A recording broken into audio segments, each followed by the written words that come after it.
At 0630 on March 1st, 1943, Major Ed Larner stood on the rain-soaked coral runway at Port Moresby, watching his B-25 Mitchell bomber crews prepare for a mission that higher command had already called impossible. 31 years old, 72 combat missions, 0 ships sunk. The Japanese had dispatched 8 troop transports and 8 destroyers from Rabaul, carrying nearly 7,000 soldiers to reinforce their garrison at Leh.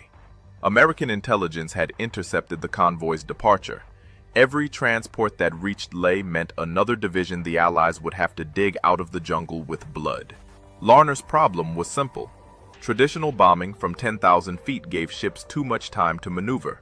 Japanese captains watched American bombers climb to altitude, calculated the bomb trajectory, and turned their vessels away from the splash zones. 5th Air Force B-17s had been trying to hit Japanese convoys for 8 months. Hit rate? 3%. Most bombs exploded harmlessly in empty ocean while the ship steamed on. The mathematics were brutal. A 1,000-pound bomb dropped from altitude took 37 seconds to hit water. In those 37 seconds, a destroyer traveling at 30 knots covered 380 yards, more than 3 football fields. The bombardier aimed at where the ship was. The bomb hit where the ship used to be. Larner had watched it happen mission after mission. Bombers would come back with perfect bombing photographs showing tight patterns around the ships. Around them, never on them. Crews reported direct hits that turned out to be near misses. The Japanese kept sailing. American bomber losses kept climbing. His squadron had lost 4 aircraft in the past month trying to hit convoys. 40 men. The Japanese shot down high-altitude bombers with methodical precision. Their gunners had time to track the approach, calculate the lead, and bracket the formation with flak. By the time bombs fell, half the squadron was burning. General George Kenney, commanding 5th Air Force, had proposed something that sounded insane to every pilot who heard it. Skip the bomb across the water like a flat stone. Fly in at 50 feet. Release the bomb 300 yards out with a 5-second delay fuse. Let momentum carry it into the ship's hull. The bomb would skip once, maybe twice, then detonate on contact or just under the waterline. The theorists said it would work. The pilots said it was suicide.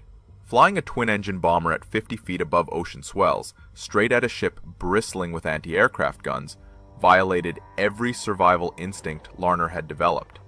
Japanese destroyers carried 127mm main guns, 25mm machine cannons, and dozens of lighter weapons.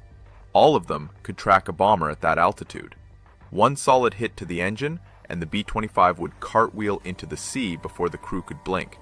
Higher command had banned the tactic twice. Too dangerous, too experimental, unproven. Larner's request to practice skip bombing had been denied in December and again in January. The official response called it reckless disregard for equipment and personnel. Air crews needed to focus on proven high-altitude tactics. But high-altitude tactics weren't sinking ships. If you want to see how Larner's skip bombing experiment turned out, please hit that like button. It helps us share more forgotten stories from the Pacific War. Subscribe if you haven't already. Back to Larner. Larner walked to the operations tent and spread reconnaissance photographs across the planning table. The Japanese convoy had been spotted at dawn, steaming southeast through the Bismarck Sea. 8 fat transports in 2 columns, destroyers screening the flanks. Every ship packed with soldiers, artillery, ammunition. If those transports reached Leh, the war in New Guinea would grind on for another year. He had an idea that would either vindicate Kenney's faith in low-altitude attacks or get 60 American air crews killed before lunch. The convoy would pass within striking range at 0900. 3 hours to prepare, 3 hours to teach his pilots to fly like they'd never flown before. Larner called his squadron leaders to the tent and laid out the plan they'd been forbidden to practice. The B-25 Mitchell wasn't designed for what Larner was asking.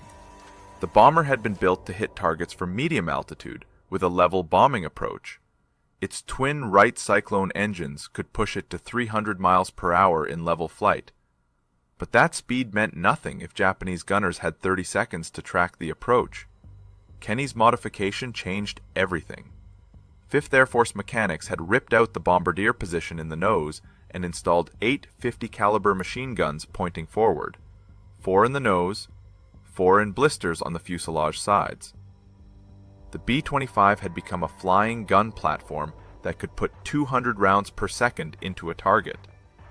The theory was simple: suppress the ship's anti-aircraft guns with machine gun fire during the approach, give the gunners a reason to duck, make them choose between returning fire and surviving. Larner had watched mechanics bolt the guns onto his aircraft 3 weeks earlier. The modification added 1,200 pounds.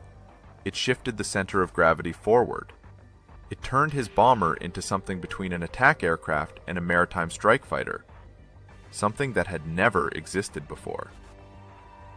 The practice runs had been conducted in secret. Kenny had found a wreck called the Pruth, a 4,700-ton steamer that had run aground on Nadera Reef near Port Moresby in 1924.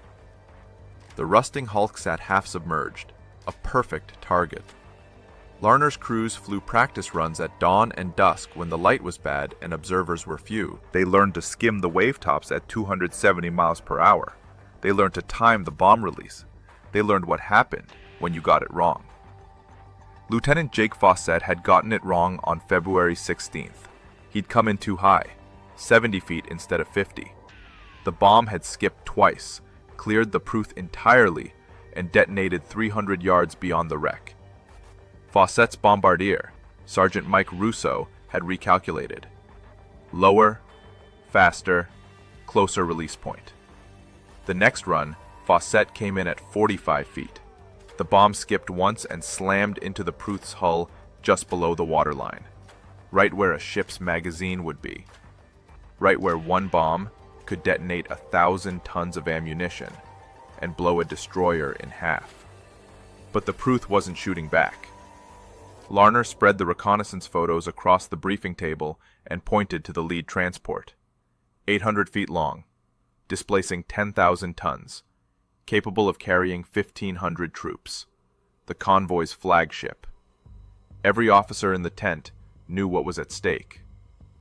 Japanese reinforcements had turned Buna into a 6-month nightmare that had cost 5,000 Allied casualties. Leh would be worse if those transports unloaded. The mathematics of skip bombing required precision most bomber crews had never attempted. Approach altitude, 50 feet above the water. Approach speed, 270 miles per hour. Release point, 300 yards from target. Bomb trajectory angle, 8 degrees.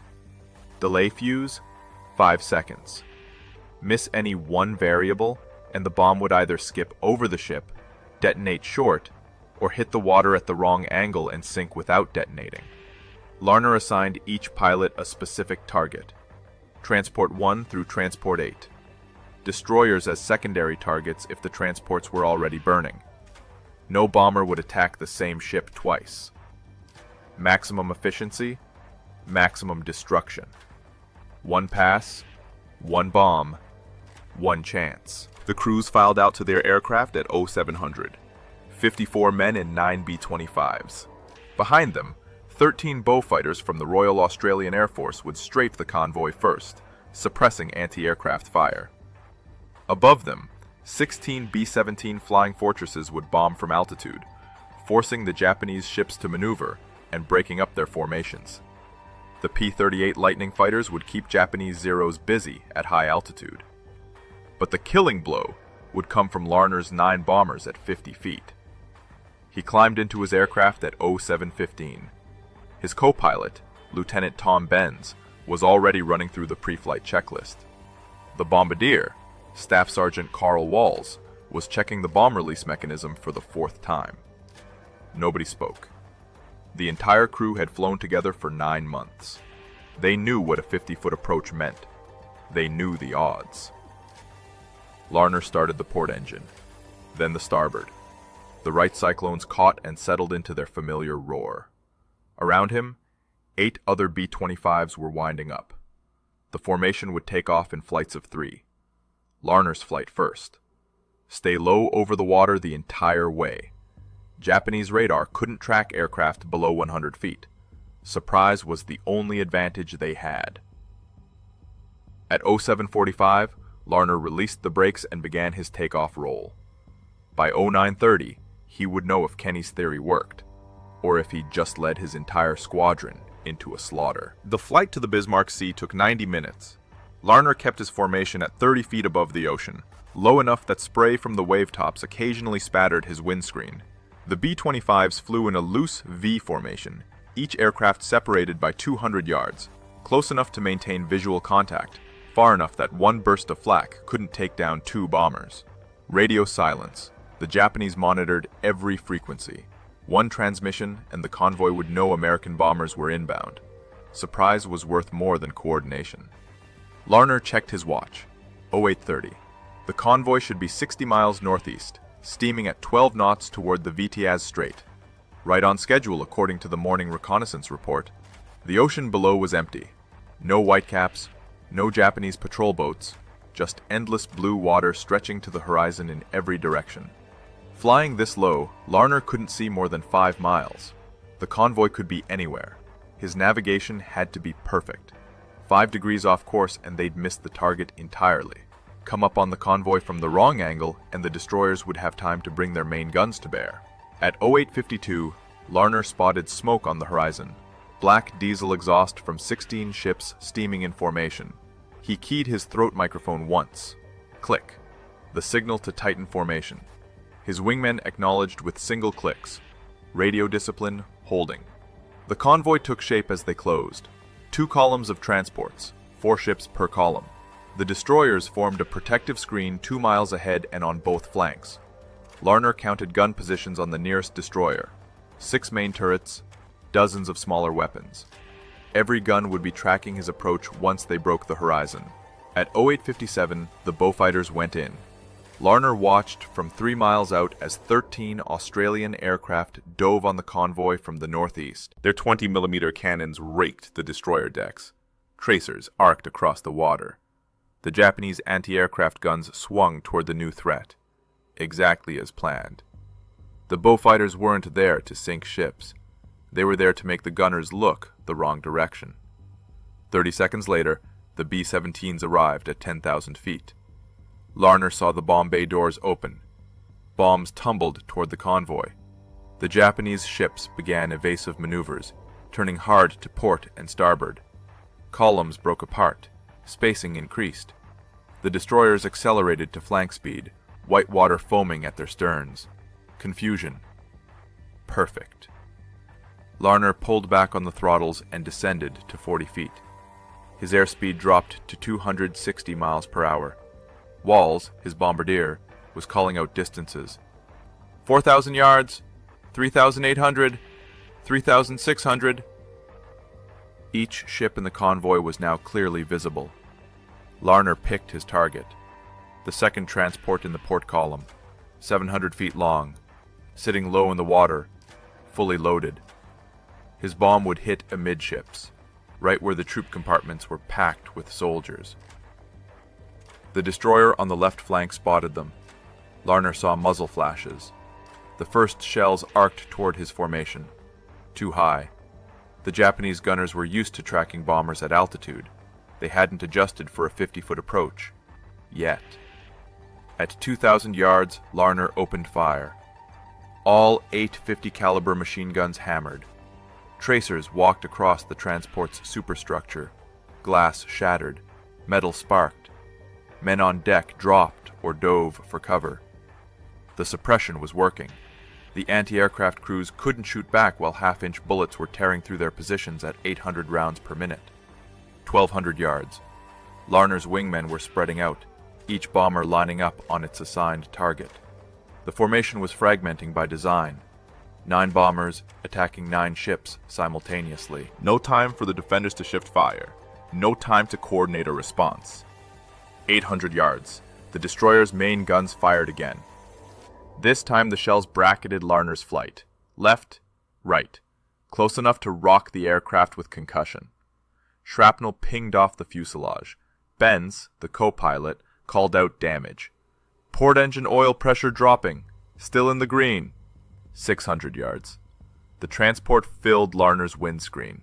He could see individual soldiers on deck, scrambling for cover. Could see the bridge windows. Could see the ship's gun crews swinging their weapons toward him.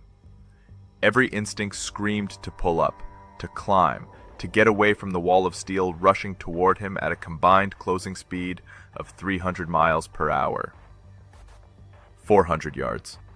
Waltz's voice cut through the engine roar. Bomb armed, ready for release. 300 yards. Larner pressed the bomb release. He felt the aircraft lurch upward as 1,000 pounds dropped free. The bomb tumbled forward, carried by momentum. It hit the water nose first, skipped once like a flat stone, and arrowed toward the transport's hull. Larner pulled hard on the control yoke and climbed. Behind him, the 5-second fuse was counting down. The bomb detonated at the waterline. Larner didn't see the explosion. He was climbing hard, his vision filled with sky. But he felt it. The shockwave hit his aircraft like a physical blow, lifting the tail and throwing the B-25 sideways. Benz fought the controls. The altimeter spun through 100 feet, 200, 300. Larner risked a glance back. The transport was splitting open. A column of fire and black smoke erupted from amidships. The hull buckled. Metal shrieked. Secondary explosions rippled through the superstructure as ammunition stores cooked off. The ship listed to port, already taking water through the massive hole torn in its side. Soldiers were jumping overboard, dozens of them, tiny figures abandoning a dying ship. One bomb. 15 seconds from release to catastrophic damage. The skip bombing worked. To Larner's right, Lieutenant Jake Fawcett's bomber was pulling up from its own attack run. Another transport was burning, flames climbing its forward mast. To the left, Captain Bill Hayes had just released on a destroyer. The bomb skipped twice and hit below the aft turret. The destroyer's stern lifted out of the water from the internal explosion. When it crashed back down, the entire rear third of the ship was missing. The destroyer began settling by the stern, sinking fast. 4 targets hit in the first 90 seconds. The Japanese convoy was in chaos. But the defenders were adapting. A destroyer on the far flank had turned to face the bombers. Its main guns fired in rapid succession. The shells walked across the water toward Lieutenant Tom Mitchell's B-25. The first shell missed by 50 yards, the second by 20. The third hit. Mitchell's aircraft disintegrated. The bomb under the fuselage detonated on impact. The explosion vaporized the bomber instantly. No parachutes, no survivors. 5 men gone between one heartbeat and the next. Larner watched the debris scatter across the water. No time to process it, no time to mourn. The attack was still happening. The remaining B-25s pressed their attacks. Lieutenant Carl Johnson lined up on the lead transport, the convoy flagship. His approach was textbook. 50 feet, 270 miles per hour. Machine guns blazing. The Japanese crew was firing back with everything they had. 20mm cannons, heavy machine guns, even rifles. The air between Johnson's bomber and the transport was solid with tracers. Johnson's bomb release was perfect. The weapon skipped once and punched through the transport's hull just forward of the bridge. The delay fuse gave it time to penetrate deep into the ship before detonating. The explosion tore through 3 decks. Fire erupted from the cargo holds. Larner knew what was in those holds. Ammunition, artillery shells, fuel drums. The transport became an inferno. Men were burning on deck, jumping into the sea trailing smoke. Lieutenant Paul Warren's bomber took hits during its approach. A Japanese gunner on one of the destroyers had finally adjusted for the low-altitude attack. 20mm shells ripped through Warren's port wing. Fuel streamed from the punctured tank. Warren held his course. 300 yards. 200. At 150 yards, he released.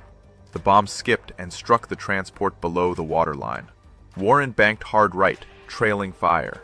His co-pilot, Lieutenant Dave Miller, was already activating the fire suppression system. The flames died. The bomber was still flying. Barely. 6 transports burning or sinking. 2 destroyers damaged. 1 B-25 lost. The attack had lasted 4 minutes. The second wave was coming in. 9 more B-25s from the 90th Bomb Squadron, led by Major Ralph Chelly. They'd watched Larner's attack from 5 miles out. They knew the tactic worked. They knew the cost. Chelly's formation spread out, each bomber selecting a target from the ships still afloat. The Japanese were ready this time. Every gun in the convoy was tracking low. The destroyers had formed a defensive line, their main batteries firing in coordinated volleys. The ocean erupted with shell splashes. The barrage was intense, deadly, calculated. The Japanese had learned from the first attack. They would make the Americans pay for the second. Chelly's bomber came in from the east, directly into the sun. Smart. The Japanese gunners were half blind, firing at shadows. His bomb hit a transport that was already listing. The explosion accelerated the sinking. The ship rolled onto its side and went under in less than 2 minutes. 1,200 soldiers went down with it. Lieutenant Harold Jensen wasn't as lucky. His approach angle was wrong, too shallow, too fast. His bomb skipped 3 times, cleared the target destroyer entirely, and detonated harmlessly beyond the convoy. Jensen pulled up and circled for another run. The Japanese destroyer he'd missed tracked him the entire turn. When Jensen came around for his second pass, the destroyer was waiting. The first shell took off his port engine. The second hit the cockpit. Jensen's B-25 rolled inverted and crashed into the sea at 300 miles per hour. No explosion, just impact. The ocean swallowed the aircraft and kept moving. 2 bombers down, 7 transports sinking, 3 destroyers crippled. The battle had been raging for 8 minutes, and Larner realized with cold clarity that the Japanese still had 60 Zero fighters somewhere above the clouds. The Zeros appeared at 09:15, 18 of them, diving from 12,000 feet. Larner saw them through scattered clouds, silver shapes dropping toward the bombers like hawks on field mice. The P-38 Lightnings were supposed to keep them occupied. Something had gone wrong. Either the Lightnings were outnumbered, or the Japanese had committed a second fighter group nobody knew about. Larner's B-25 was vulnerable. Low on fuel, low on ammunition. The machine guns in his nose had maybe 200 rounds left. Not enough for a sustained dogfight. Not enough to hold off a determined Zero pilot who'd learned to respect American bombers the hard way. He pushed the throttles forward and dove to wave top height. 20 feet. 15. The propellers were churning salt spray. The Zeros split into 2 groups. Half stayed high to engage the P-38s. The other 9 went after the bombers. They came in fast, 400 miles per hour, firing their 20mm cannons from 1,000 yards out. Larner saw tracers arc past his canopy. Too close. He jinked left, then right, making himself a difficult target. Behind him, Staff Sergeant Tommy Blake was in the dorsal gun turret, firing short controlled bursts at the nearest Zero. The Japanese fighter broke off. Not damaged, just cautious. Lieutenant Warren's damaged bomber wasn't so lucky. A Zero latched onto his tail and stayed there. Warren tried every evasive maneuver he knew. Climbs, dives, hard banking turns that stressed his damaged wing. Nothing worked. The Zero pilot was good. Patient. He waited until Warren ran out of airspeed in a climbing turn, then fired a 2-second burst. Warren's starboard engine exploded. The bomber nosed over and went into the ocean. Larner saw 3 parachutes. 3 out of 5. Better than nothing. The Zeros pressed their attack for 6 minutes. Then, abruptly, they broke off and climbed. Larner couldn't figure it out until he saw why. The B-17s were coming back for a second pass at 10,000 feet. The Zeros had to choose. Attack the bombers below, or defend the convoy from above. They chose above. The heavy bombers were the bigger threat to what remained of the convoy. Larner used the reprieve to assess damage. His port engine was running rough. Oil pressure fluctuating. Fuel gauge showing 60%. Enough to make it back to Port Moresby. Maybe. He looked back at the convoy. 8 transports had been hit. 7 were sinking or already gone. The 8th was burning, but still afloat, trying to make way toward the New Britain coast. All 4 destroyers on the screening line were damaged. 2 were dead in the water, the other 2 were circling the burning transports, trying to pick up survivors. The Battle of the Bismarck Sea wasn't over. It was 0921. The initial attack had lasted 11 minutes. But the killing would continue for 3 more days. American bombers would return every 6 hours. PT boats would hunt survivors in lifeboats. The Japanese had committed 7,000 troops to this convoy. Fewer than 1,200 would make it to Leh. The rest would drown, burn, or die of exposure in the tropical sun. Larner set course for home. His formation was scattered across 30 miles of ocean. 4 bombers were confirmed lost, 20 men dead or missing. But the mission had worked. Skip bombing had proven itself in the most brutal way possible. The technique would be refined, standardized, taught to every bomber squadron in the Pacific. Within 6 months, Japanese commanders would abandon any attempt to move large convoys within range of Allied air power. The supply line to their forward bases would strangle. The war would turn. But Larner didn't know that yet. He only knew his fuel gauge was dropping, his engine was failing, and Port Moresby was 90 minutes away. He ordered his crew to dump everything not essential: ammunition, guns they couldn't use, tools, spare parts, anything to reduce weight. The B-25 was struggling to maintain altitude with one engine running rough. At 0100, Ben spotted land, the southern coast of New Guinea. They were on course. Barely. The port engine was shaking now, oil streaming from a crack in the housing. Temperature gauge climbing into the red. 5 more minutes, and it would seize completely. Larner feathered the port propeller and transferred all power to the starboard engine. The bomber slowed to 180 miles per hour, just above stall speed, just enough to stay airborne. The coast was getting closer. 40 miles, 30, 20. The engine held. Larner landed at Port Moresby at 11:17. The runway was lined with ground crews, mechanics, intelligence officers. Word had spread. The convoy had been hit hard. Nobody knew how hard. Larner cut the engines and sat in the cockpit for 30 seconds, hands still gripping the control yoke. Benz was silent beside him. Neither man moved. They'd been flying for 3 hours and 42 minutes. It felt like 3 days. The debrief lasted 2 hours. Larner and his surviving pilots sat in the operations tent while intelligence officers asked the same questions in different ways. How many ships hit? How many sinking? How many bombs released? How many aircraft lost? The officers were building a picture from fragments. 9 pilots had attacked. 5 had returned. Mitchell gone. Jensen gone. Warren in the water. His crew picked up by a Catalina flying boat. 2 men wounded. The reconnaissance photos arrived at 1300 hours. An Australian Beaufort had photographed the convoy from 15,000 feet at noon.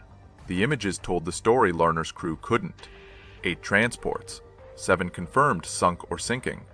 The 8th beached on the New Britain coast, burning. 4 destroyers. 2 sunk. 2 severely damaged and withdrawing toward Rabaul. Total time from first attack to last ship down, 3 hours. General Kenny arrived at Port Moresby at 1600 hours. He walked directly to the operations tent and spread the reconnaissance photos across the briefing table. He didn't congratulate anyone, didn't shake hands. He pointed at the burning transport beached on the coast and said, "Finish it." The Australian Beaufighters would make another run at dusk. Nothing could be allowed to reach Leh. Nothing. The second strike launched at 17:30. Larner didn't fly. His bomber needed a new engine.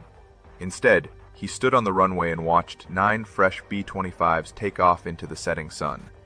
They'd be over the target at dusk.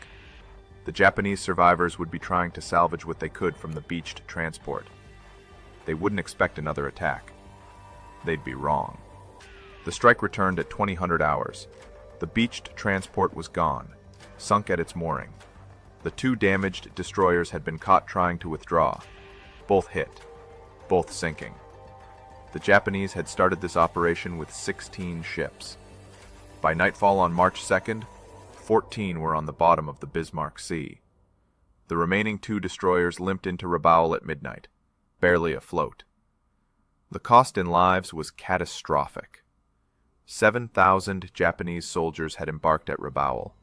Reconnaissance flights over the next 2 days counted approximately 900 survivors reaching the New Britain coast by lifeboat or swimming. American PT boats intercepted most of the lifeboats. Some survivors were rescued. Others were killed in the water. The distinction between combat and massacre blurred in those 3 days. Command ordered no quarter. The Japanese had machine-gunned American aircrew in parachutes. The Americans returned the favor to soldiers in lifeboats. Larner learned about it 3 days later. He didn't ask for details. Didn't want to know which PT boat crews had fired on lifeboats, which bomber crews had strafed survivors swimming for shore. The war had rules, until it didn't. The rules had stopped applying somewhere between Mitchell's bomber disintegrating and the last Japanese transport going under. Nobody talked about it.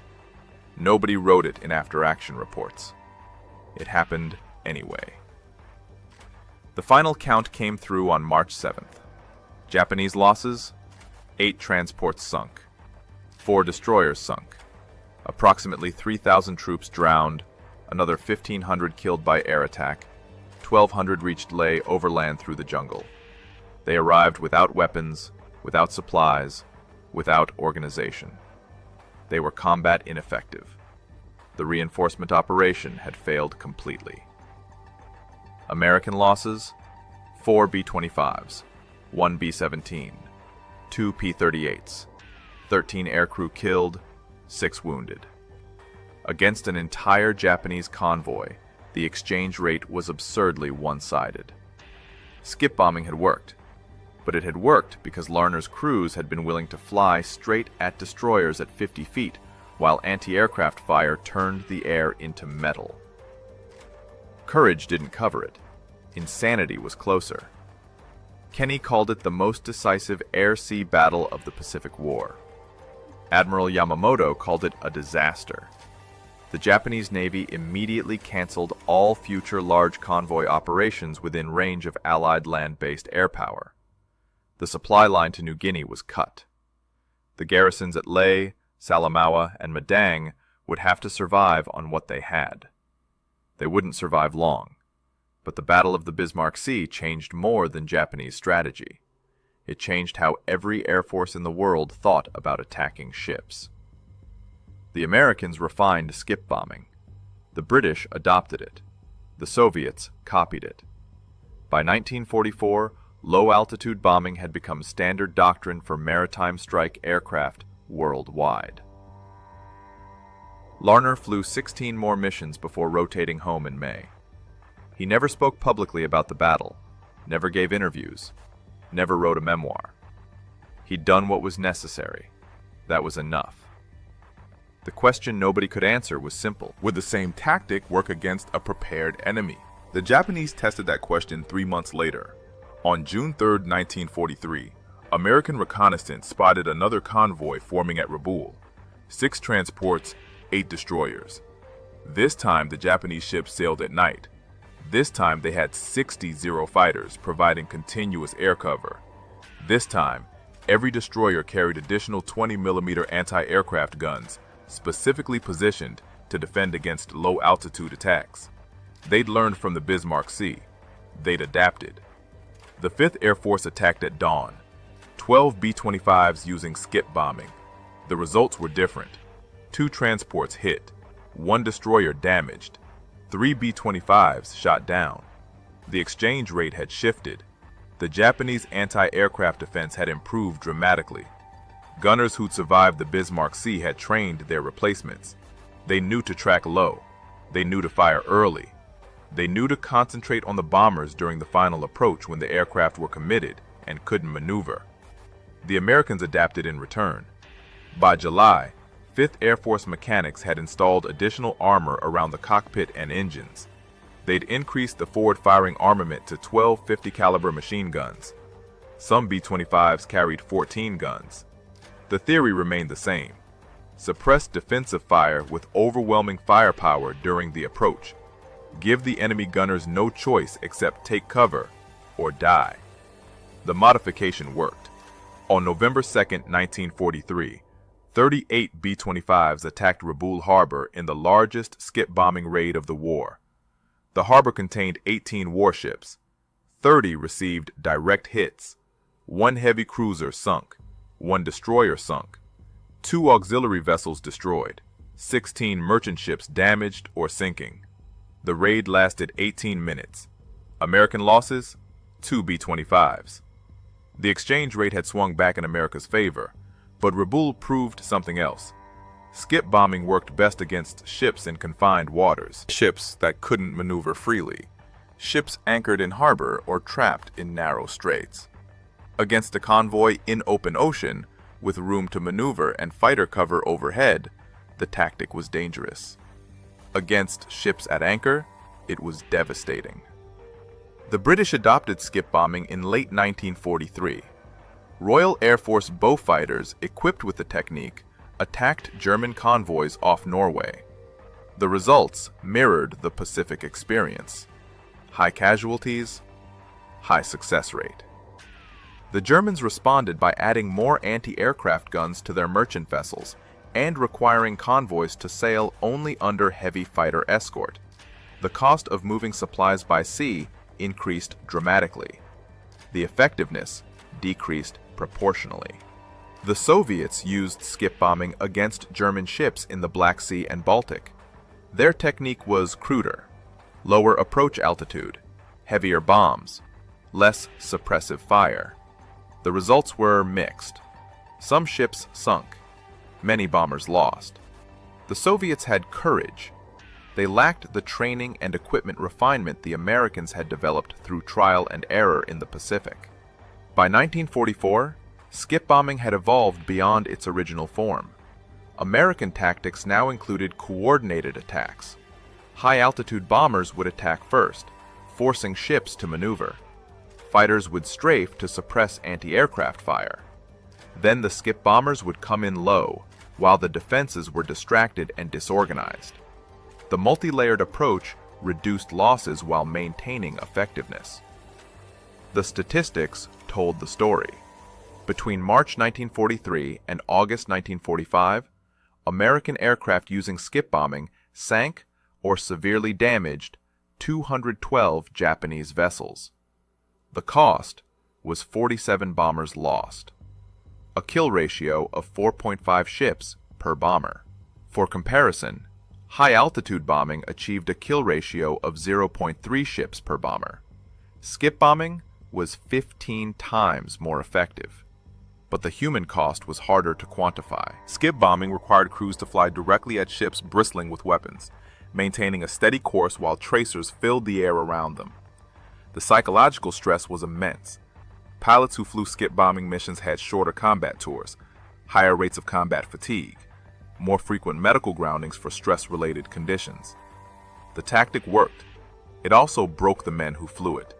Larner never flew skip bombing again after May 1943. He'd train new crews, watch them take off on missions using the tactic he'd helped prove. Watch some of them not come back. By war's end, he trained 62 pilots in skip bombing. 18 were killed in action. 23 were wounded. The mathematics were brutal.